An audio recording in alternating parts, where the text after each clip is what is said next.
What was the message that you really wanted to get across, that you really wanted to express? I think sometimes when you're dealing with sports, we have tunnel vision, and all we see is what we're allowed to see. So we see Kobe in his Lakers uniform, and we see him as a bigger than life figure that we all look at celebrities like Kobe.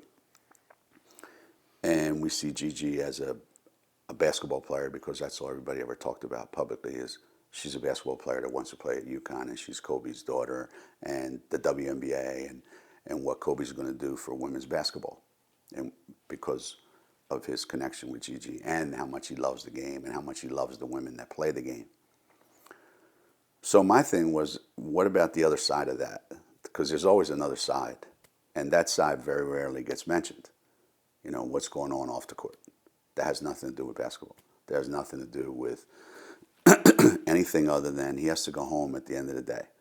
And he's got diapers, and he's got dinner, and he's got other kids that nobody ever talks about.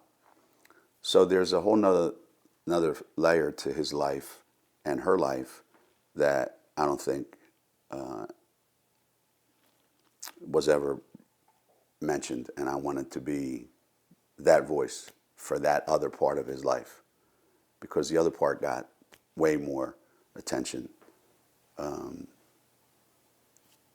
So that was my goal, to bring that dark place into the light so that everybody could see, oh yeah, Kobe's a dad and he's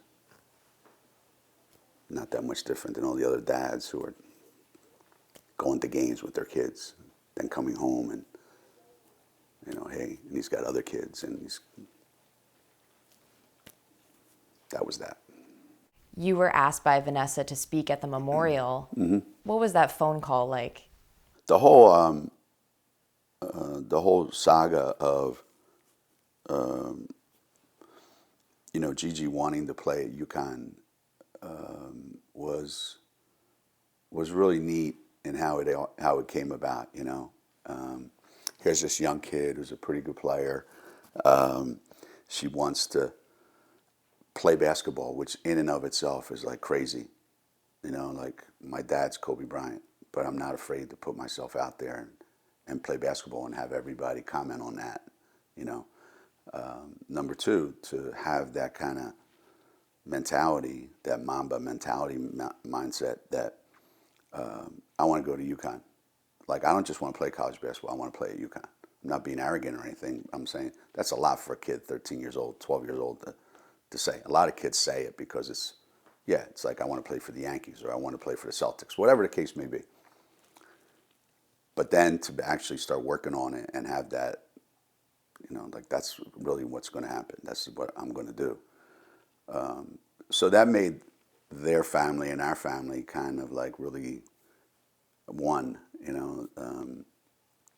so my relationship with Kobe just, kind of kept evolving and kept evolving. And the saddest thing for me is that I didn't get a chance to watch her play these next couple of years while she was in high school, to watch her grow and to watch her become what she wanted to become, and see if indeed it was ever going to be exactly what she thought it would be.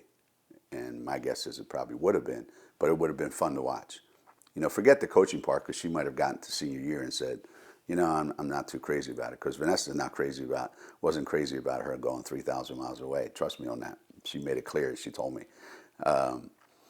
But I'm really going to miss that opportunity, and to be able to be there and share in what was going on. When you're asked to do it, it's kind of, what in God's name are you going to say? You go back and forth, back and forth, back and forth. And I remember when I hung up, I just closed the door and I just was really, I really, really want to do this. I'm so glad she asked me. But I really don't want to do this. That's kind of how I felt. And I felt that way all the way till I got home. Like, I'm so glad I did this, but I really didn't want to do this. But I'm so glad I did it. And I'm so glad it worked out the way it did, because I left that building feeling rejuvenated in some ways. So even though we were mourning a death, the death of so many people, tragically, it turned out to be a very uplifting experience for me, personally.